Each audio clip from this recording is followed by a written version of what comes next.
திருவடிகளே சரணம். மார்கழி மகா உற்சவத்தினுடைய இன்னைக்கு 12ஆம் நாள் வைபவம்.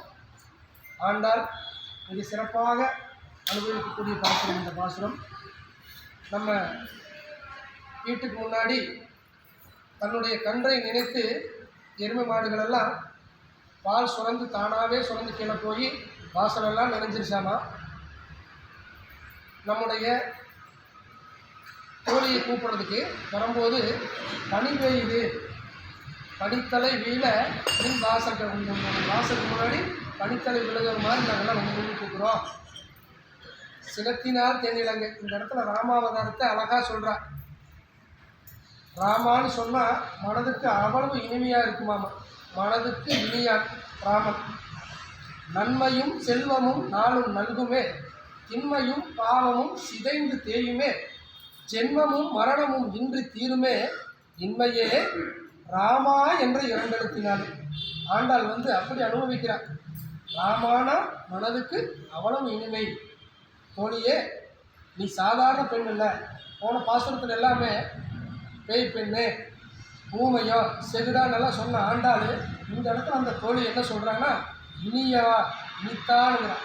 இனியவனே, அன்பு நிறைந்தவனே, வாசம் நிறைந்தவனே அப்படின்னு ஆண்டாள் அந்த தோழியை கௌரவிக்கிறான். இது நீ மட்டும் தெரிஞ்சுக்கிட்டா பத்தாது, ராமனுடைய புகழ், அந்த கிருஷ்ணனுடைய புகழை எல்லாம் நீ தெரிஞ்சுக்கிட்டா பத்தாது, அனைத்துள்ளத்தாரும் அறிந்தேனோ.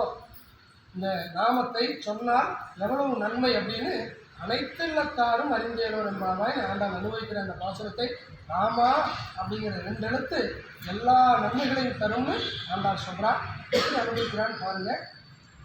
கடைத்திலம் கட்டெருமை கன்றுக்கு இறங்கி, கடைத்திலம் கட்டெருமை கன்றுக்கு இறங்கி, நினைத்து முளை வழியே நின்று பாசோர, நினைத்து முளை வழியே நின்று பாசோர, அனைத்தில்லம் சேராக்கும் நச்செல்வன் தங்காய், அனைத்தில்லம் சேராக்கும் நச்செல்வன் தங்காய், அணித்தலை வீழ நின் வாசல் கடைப்பற்றி, அனைத்தலை வீழ நின் வாசல் கடைப்பற்றி, இனத்தினால் தென்னிலங்கை கோமானை செற்ற, இனத்தினால் தென்னிலங்கை கோமானை சென்ற, மனத்துக்கு இனியானை பாட உன்னி வாய்த்திரவாய், மனத்துக்கு இனியானை பாடவும் நீ வாய்த்திரவாய், இனித்தான் எழுந்திராய் ஈரென்ன பேருறக்கம், இனித்தான் எழுந்திராய் ஈரென்ற பேருறக்கம், அனைத்தில்லத்தாரும் அறிந்தேனோர் என்பாவாய், அனைத்தில்லத்தாரும் அறிந்தேனோர் என்பாவாய்.